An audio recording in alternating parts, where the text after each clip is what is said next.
All right, everybody, welcome to Tuesday. This is The Slate. Adam Kaufman, Matt LaMarca, Gary and Thorne. We're going to bounce around. We got hoops action going on. We obviously have a lot going on the diamond. It's all in the evening, all starting after this show, which is very nice. Maybe a hockey thought if Jeff Ulrich decides to just, pop into the Zoom like the uncontrollable Canadian that he is. We will see. LaMarca, how's it going? You did that on purpose, didn't you? Yeah, I sure did. How he are and you? Gary worked out that he would get to do the intro first, but I'm good. Enjoying the NBA postseason so far. Great game last night. All right, listen, just ask how you were doing. You don't need a monologue here. Okay, sorry. Gary, and you're good. I don't want you to feel left out. I mean, now I'm afraid to say too much. Yeah, I'm good. Thank you. LaMarca, no, please continue. Tell me about the NBA. Are you sure? I'm positive, yes. Okay. No, I was just saying it feels like the kind of year where we're going to look back at the end of this postseason and say, man, that was a wild postseason. I could see this being a year where a team that we don't think is the best team in the league wins the title. I mean, look at all the crazy stuff that's already happened. We've had an 8 seed beat a 1 seed. We had Lonnie Walker go off for 15 points in the fourth quarter last night. Mm-hmm. We've had, and then just the night prior, Landry Shamet went bananas for the Suns in the fourth quarter. Like, it just feels like the kind of year where we're heading towards something wacky happening at the end. Well, let me ask you this, just off of that, who would you have said going into the playoffs? And same question as it applies right now for the remaining teams. Who to you is the best team in the NBA? I think just based on pure talent, the Suns are the best team in the league. I had exposure to the Nuggets to win the title, the Suns to win the title, the Bucks to win the title. And I'll only have one of them left by the time the conference finals come around. No Celtics. The Celtics were never priced at a point where I found them to be of value, right? Like, yeah, they've kind of been the favorites all year. Right. So, no, I just wanted to make sure that was rooted in the gambling aspect of it. Correct. No, the Celtics are definitely a great team. And if they were the team that won, I would not feel like it was a season where, like, you could definitely make a case that they were the best team in basketball, but they have their hands full with Philly right now because James Harden, 2 out of the 4 games has just, I don't know, hopped into a time machine and looked like a completely different player. So who knows? Maybe the Celtics don't even make it out of this round at this point. It's possible. I mean, let's just pick up with that series because we got game 5 tonight. It's at the Garden, Philadelphia at Boston, Gary. And obviously the series, as LaMarca noted, is tied at 2. I'm floored that the Celtics have put themselves in this position. I give less credit to Philly sort of seizing the moment than I do to Boston sort of blowing the opportunity that they had within this series. As all Celtics fans would. Yep. Yeah, and never the unbiased take. No, it's bias against the team that I root for. That's still bias. You're talking to a Mets fan and a Dolphins fan, sir. Right. Yeah, I think the only team that can beat the Boston Celtics is themselves. But it speaks to I do believe that in many ways. But what it speaks to, as LaMarca just brought up, Gary, is that James Harden really is the common denominator. He goes off without Joel Embiid in game 1, games 2 and 3. He is, more than invisible. He's flat out bad. He went 5 for 28 from the field in those 2 games combined. And obviously, once again, really good performance, turned back the clock into the time machine, as Matt said in game 4, and hits that giant game-winning bucket. What I don't know, what I truly don't have a clue over is, how do you bet this game tonight? Who's going to win? How does Harden perform? Because he has been, like I said, that X factor, which is a weird thing to say about a guy who many would still put in a superstar light, but he has been that guy. Yeah, I mean, I'll say right off the top, I feel more comfortable betting the total of this game than I do picking a side on the spread. And we can talk about that a little bit later, I guess. But yeah, I mean, look, Harden, I know what you're saying in the sense that this is like my most improved player take, basically. Like, can James Harden be an X factor? He's James Harden. But if there's 2 things that have been consistent throughout the last half decade of 76ers playoff basketball, it's that at some point, Joel Embiid is going to get hurt or be sick or not be at 100% health. And that first point really exacerbates the second point, which is the 76ers get killed when Embiid is not on the court in the playoffs.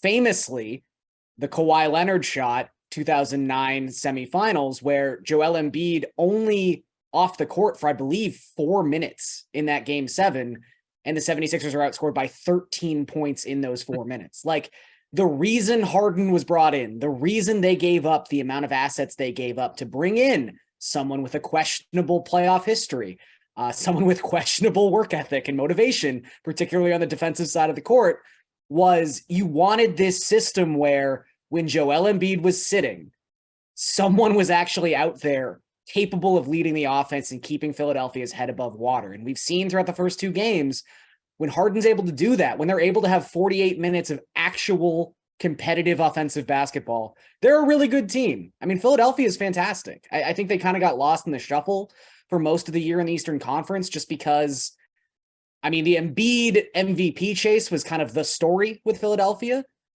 whereas the Celtics and the Bucks were just so consistently good. Cleveland was kind of not coming out of nowhere, but like had really showcased itself as a top 4 team. The Knicks came out of nowhere to be a contender, quote unquote. So I feel like 76ers kind of got pushed to the back burner a little bit, and they're still really good. Boston's had their number for the last couple seasons, so maybe that's why some of this is a little surprising. But look, Harden, if he's just able to be that second star, I don't think he has to be the guy he's been in game 1 and game 4 for Philadelphia to be successful. I think they can win with even like a slightly lesser version of James Harden, although it'd be nice if like Tyrese Maxey's been really quiet so far in these playoffs. He's someone who has the capability of being a 20-point scorer. So it'd be nice if maybe he shows up a little bit more as like your classic X factor. But yeah, 7.5-point spread. I'd say I'm initially just leaning Boston. I mean, the Celtics are a fantastic home team, best net rating in the NBA during the regular season when playing games at home, outscoring opponents by almost 11 points per 100 possessions. But if you do have that fear, cough, of, the Celtics are the only team that can beat the Celtics, I really do feel strongly about the under tonight. It's 213.5. We've talked about this like Eastern Conference sort of like hearkening back to the 90s vibe, and it's especially relevant, obviously, in the Knicks Heat series, but God, this game was slow. This series was slow in game 4. Like, for the series as a whole, the 4 games, these two teams are only averaging 91 possessions per 48 minutes. We were at 86 possessions per 48 minutes in game 4. That is like a different brand of basketball. That is like pre-shot clock. I mean, when you just compare it to like what we've generally been seeing in the regular season, the last couple seasons, I mean, they got to 214 in regulation, but it took James Harden being that version of James Harden. Like, I don't think this number gets anywhere close to going over if we get game 2 or game 3 version of James Harden, first and foremost. And just in general, in game 4, both of these two teams were incredibly efficient on offense. Both offenses put up over 120 points per 100 possessions. That's just not going to happen. These are two really good defensive teams. So I think we see a little bit more regression when it comes to some of the shooting numbers. I think there's a chance Harden's just not nearly the guy we saw last game. And again, it's just going so slow that I really don't think they're getting close to 214 tonight. Just to feed into your point, I actually do like the over, but to feed into your point, there is a Celtics historian statistician by the name of Dick Leip, and this is a number from him, fellas. The pace in today's game, which of course he put the staff game, 86.04 was the lowest in a Celtics game all year, regular season or postseason. I can't fathom, LaMarca, that we see a game that is that slow tonight. Why not? I mean, that's the way that the 76ers want to play basketball for sure. They want to really milk the clock down, and then either going to be a James Harden ISO or a Joel Embiid ISO. And just to go back to Garion's point about, James Harden not needing to be as good as he was in games 1 and 4 for them to compete. I do agree with that to an extent, but that's only the case if Joel Embiid starts to play like the Joel Embiid of the regular season. Sure. If he continues to struggle the way he has, And he was better in game 4, still not great. He was 11 for 26 from the field. If he continues to not be the MVP, then I do think that that's the type of, like a 40+ point game is really what they need. The 76ers need to contend with the Celtics team. Do you guys have any interest in props within this game? For instance, just based on everything you've been talking about, and I spend a lot of time thinking about this. I really enjoy player props. And again, to this game or this series being so tough to predict when it comes to some of these things, like you were bringing up Maxey Garion. Mm-hmm. Not been a great series for him, as you said. You're it's like you wait for him to break out, but that point total, it's almost like out of respect, the 18.5 and the potential versus what we've seen from him so far. In the same vein, Harden, you look at him at 21.5 being his over-under, and it feels like he's getting a little disrespected. Coming off, I mean, there's reasons. You kind of average out the games, though, right? No, I get it, but I guess I just don't see. I don't see him being as good as he was in 1 and 4, nor do I see him being as bad as he was in 2 and 3. But to me, it's still, your 21.5 is the low end of what I expect from him. And yet it seems like a lot of people are on the under for that. I mean, again, it's just playoff track record would tell us that more often than not, James Harden has let people down. So I guess the thinking would be slow-paced game. Boston's an exceptional defensive team. They're in Boston. Not always the friendliest whistle to opposing teams playing in Boston. And Harden, that could be, especially if he's shooting like he shot in games 2 and 3, like he might need 10 free throw attempts to get anywhere close to 22 points in this contest. I mean, I think just in terms of player props, if you're along my lines of thinking of liking the under in this game, I would just kind of go through here and see what's plus money towards the under. I mean, Smart 12.5 plus money, Brogdon 14.5, Embiid 28.5. To Matt's point, like hasn't been efficient. Has looked slightly better each game, I think. Mm-hmm. But 28.5 is a pretty big number. And it's been clear that Al Horford has done a very good job at least irritating Joel Embiid. Doesn't have the raw size you would probably envision for like a Joel Embiid stopper, quote unquote, but 28.5 seems pretty big. And again, just with this level of pace, I think even money to take the under there is not a bad bet. I actually figured Brown 24.5 would be the one that you would lean on of that group. But I was reading from the bottom of the list going up. I would include that one too. I just the Embiid one I think is probably, if I had to bet one under, I think I'd take the 28.5 under. LaMarca, whether it's this category or another, are there props in this game that you really like? I like the Malcolm Brogdon over for assists. Okay. It's at 3.5, but you get a nice juicy +1. I think it's +140. Oh, it's down a little bit. Okay, it moved, but +125 right now. Still, there was a little bit of a shift in the Celtics rotation in game 4 where Brogdon played 36 minutes off the bench. Now, obviously that game went to overtime, but that still means he played like 31 minutes in regulation.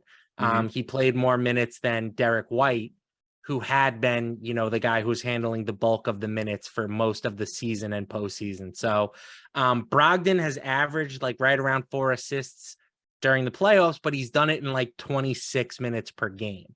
So if we bump that up to 30, I think that this is basically like a coin flip type of prop. And I always like to take coin flip props where I'm getting, a +125 on my side. But would you invest a full unit in that, or when you're, when it's a coin flip kind of prop, are you going at it, a little more gingerly, if you will? No, I mean, if I'm gonna play it, I'm gonna play it. And the reason being that when I win, I'm going to win enough to cover my losses. Sure. That's kind of but you can do a half unit or whatever. You do what makes you feel comfortable. This number was +140 earlier today. That was when I really liked it. I still think +125 is a good number, but +140, or if you can find a slightly better number, I think that's tasty.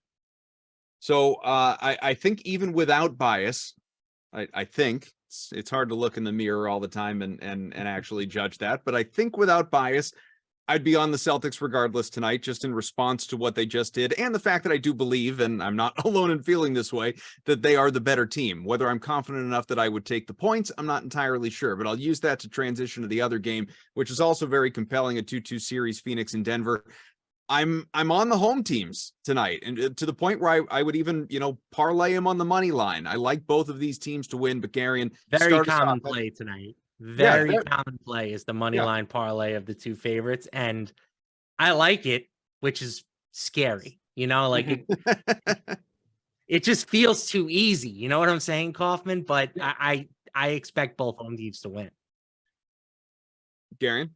Yeah, I mean, I'd back that up. I was maybe not expecting 6.5 for the Nuggets, but again, my risen quite a bit. It was 4 or even 3.5 at opening. But the sharps and everybody just loves the Nuggets in this spot, myself included. I'm already locked in on the Nuggets. The best home record against the spread in basketball, or tied for the best record with the Warriors.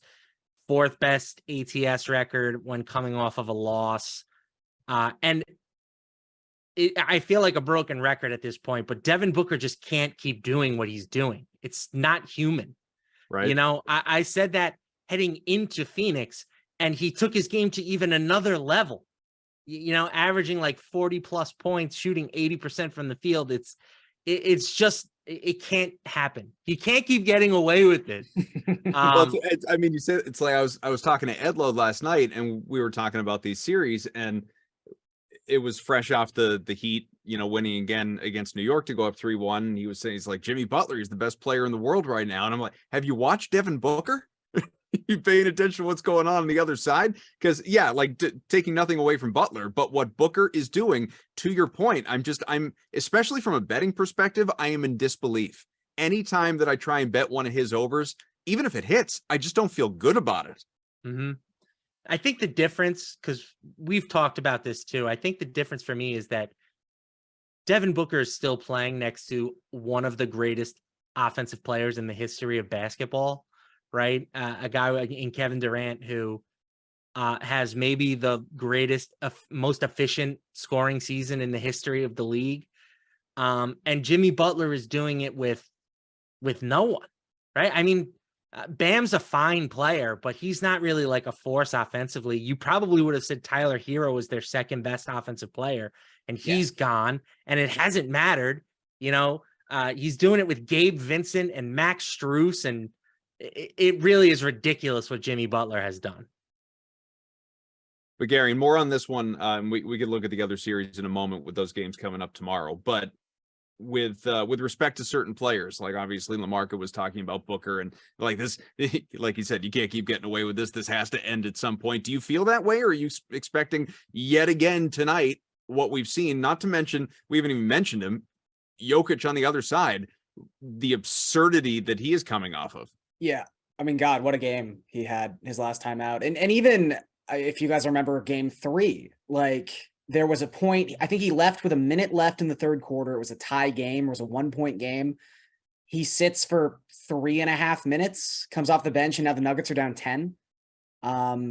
Like he is so crazy good. And, we've hashed these arguments 1,000 times talking about him for MVP the last 3 seasons, but I mean, what he's doing is absolutely incredible. And really just like DeAndre Ayton is probably not even sleeping at night. Like, I don't know. Tough contract right now.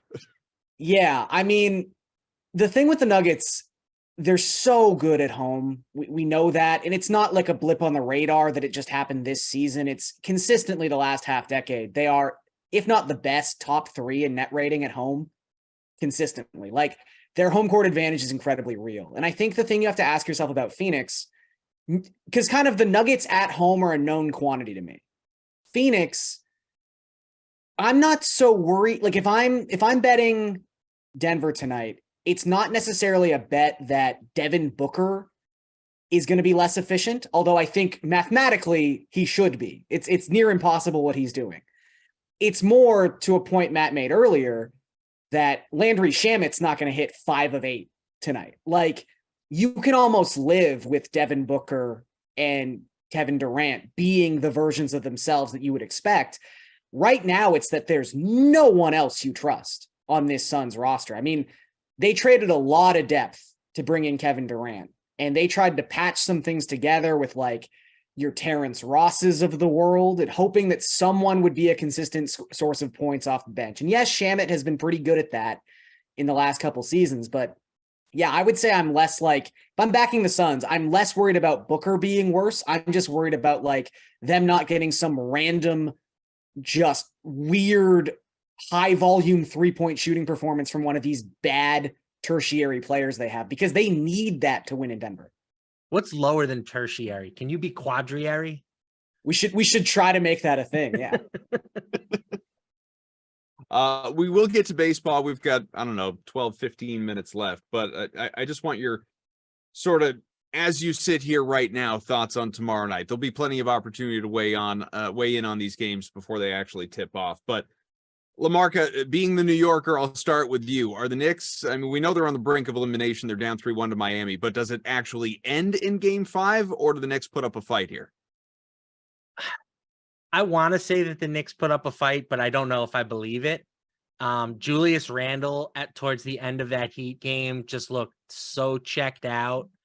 And without him, the Knicks really don't have enough talent to compete with the Heat, who, as we've talked about all postseason, they just don't go away. They are not afraid. If you're going to beat them, you have to go, just all out for 48 minutes. And the Knicks are not that team right now. So I would probably take the points with the Heat. That's going to be a public pick, definitely going to be a square pick, but I don't know if the Sharps are really going to have any interest in the Knicks either. So I will pass on New York.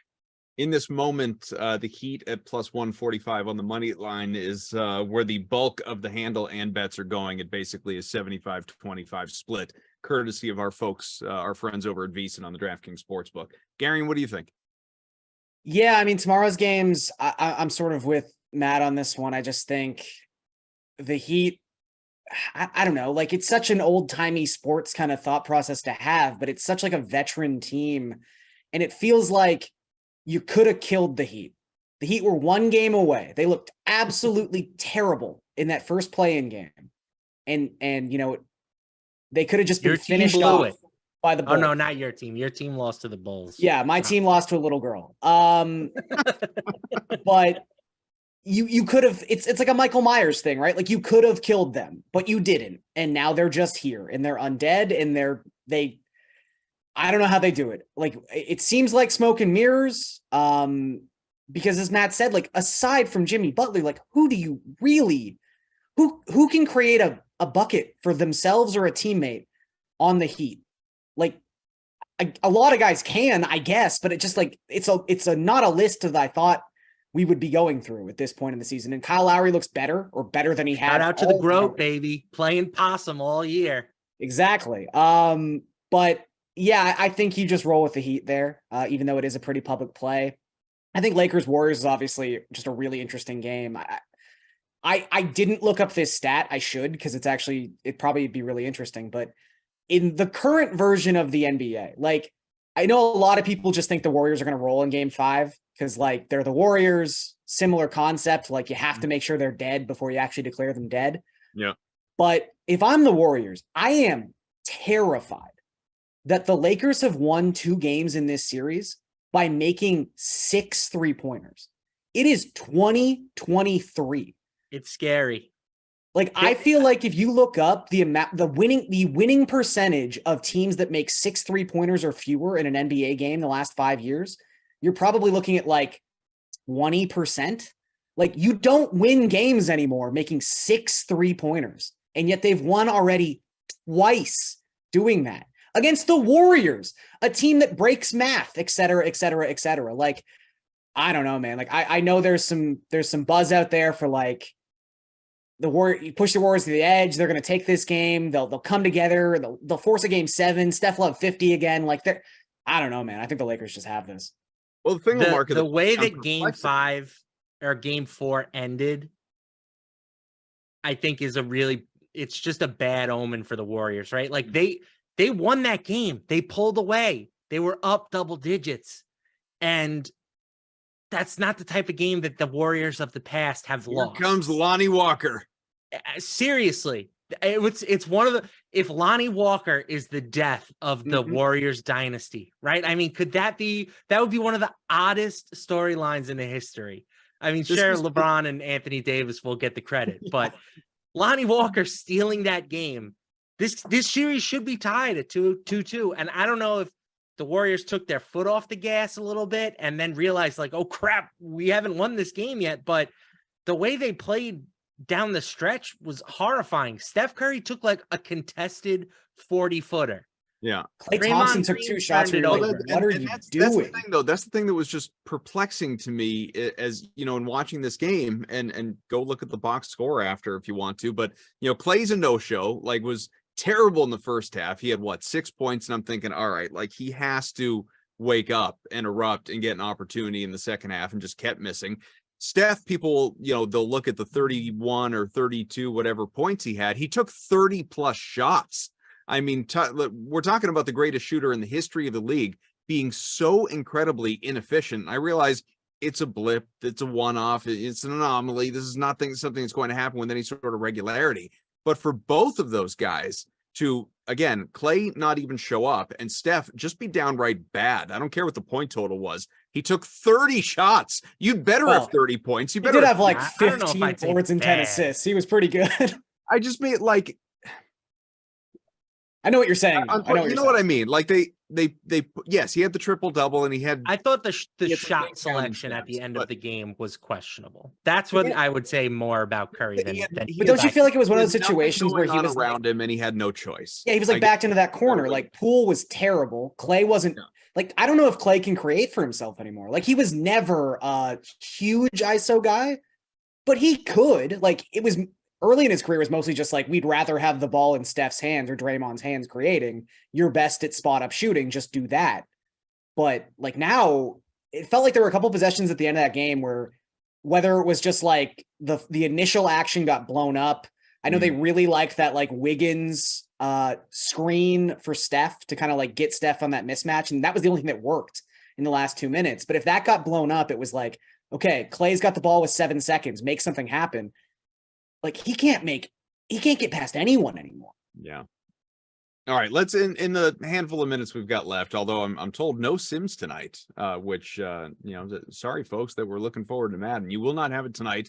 But enjoy the playoff basketball because that's what what a consolation prize. I know, right? It's playoff hockey going on too. There's also plenty of Major League Baseball. And let me pull up on the DraftKings Sportsbook some of the stuff that you can be looking at tonight.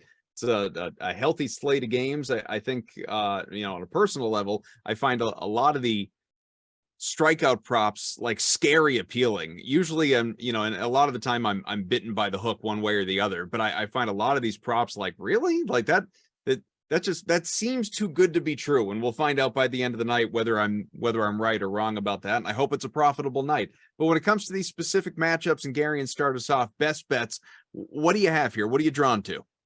I would say my favorite bet of the night is an under in the Angels game. Pretty good pitching matchup. Obviously, you've got Ohtani on the mound for the Angels. Yeah, he got beat up a little bit in his last start, but the strikeout stuff, like a 38% strikeout rate, as you always say, the best way to suppress runs in baseball is just suppressing opponent contact, period. He's been fantastic. For Ember Valdez he is what he is at this point. He's a walking quality start. Sometimes he can give up like 2 or 3 earned runs in those 6 innings, obviously. And you'd hope that wouldn't be the case tonight if you are betting the under, but the Angels offense is fine. I don't think it's anything special. And obviously the X factor here is, generally speaking, the Astros are one of, if not the best offensive team in all of baseball. However, across the last 2 weeks, they have a 61 WRC plus. That is the second worst mark in all of baseball. They have an isolated power just above 100.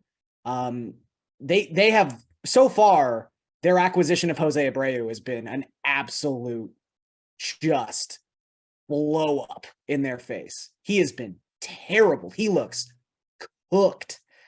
And add in the injury, obviously, to Jose Abreu, or excuse me, not Jose Abreu, oh my God, Jose Altuve. Thank you. And this lineup just isn't what it normally is. And I think that Ohtani can take advantage of that. I think Valdez is good enough to hold his own. And the Astros, at the very least, still have a very good bullpen. So I just think you have enough components in this game on the pitching side to keep this under 8.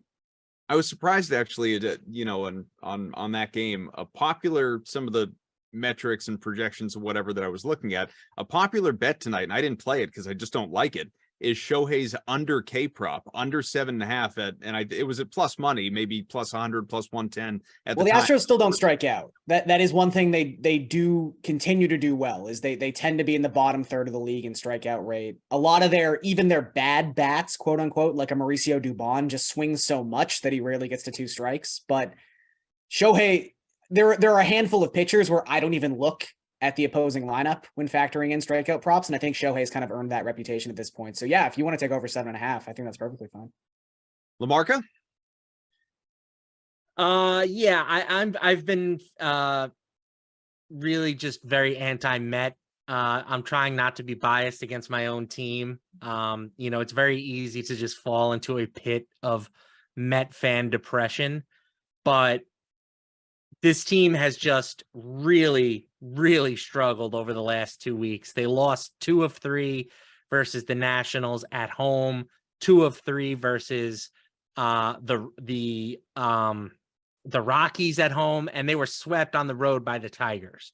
So Max Scherzer, he is not going to pitch tonight. He's still listed as the starter here on your page, but it's going to be David Peterson. That's dropped the odds where the Reds are now only plus 140. Yeah, now it says here within it. You can definitely take the Reds at that number, I think, pretty profitably. I also like the Orioles tonight with Grayson Rodriguez on the mound. I'm a big Grayson believer. I think he's gotten very unlucky to start his MLB tenure. He's still striking out, roughly 11 batters per 9 innings. But the batted ball data has just not been friendly to him. And the Rays are a really tough matchup, but I like getting them as home underdogs. I think if you were looking for a safer play, you could also just take under 8 because Zach Eflin has been really good for the Rays in his own right. But I'll take the plus money with the O's on the money line.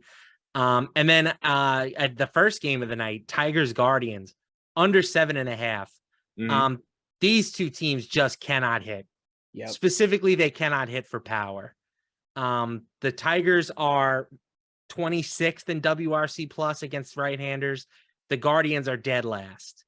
So I think that these two teams combining for 8 runs, this is not going to happen. So I will take the under.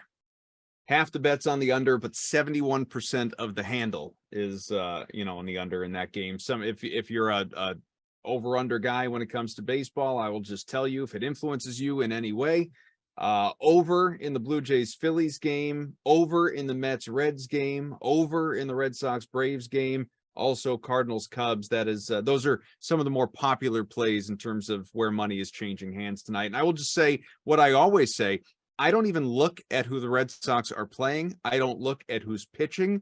I don't look at what the over number is. It could be 7.5. It could be 11. I don't care. I will play the over in that game every day. And I promise you, I can't promise you it's going to cash every day. There's no such thing as free money, but I can guarantee you, if you do it every day, you'll come out ahead at the end of the year, without a doubt. You know what? I don't like how you got there, but I will say I don't hate the over in the Red Sox game tonight. I think it's 10. It's a big number. It is. But Nick Pivetta in particular has really struggled with the long ball, particularly against left-handed batters. And I think there was a lot of very imposing left-handed bats in that lineup tonight. So yeah, I will tail you on this Red Sox over. First bet I placed last night. It might have even been 9.5 at the time. That would be nice. Yeah, that would be great. Who needs to push it 10?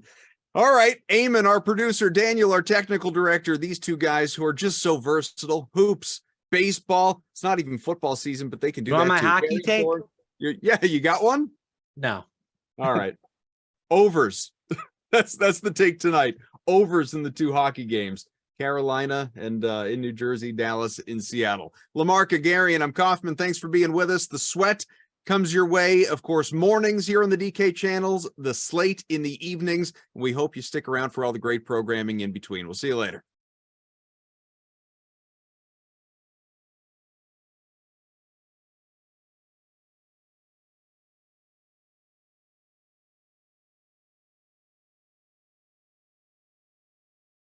Cowboys. FanDuel boosts for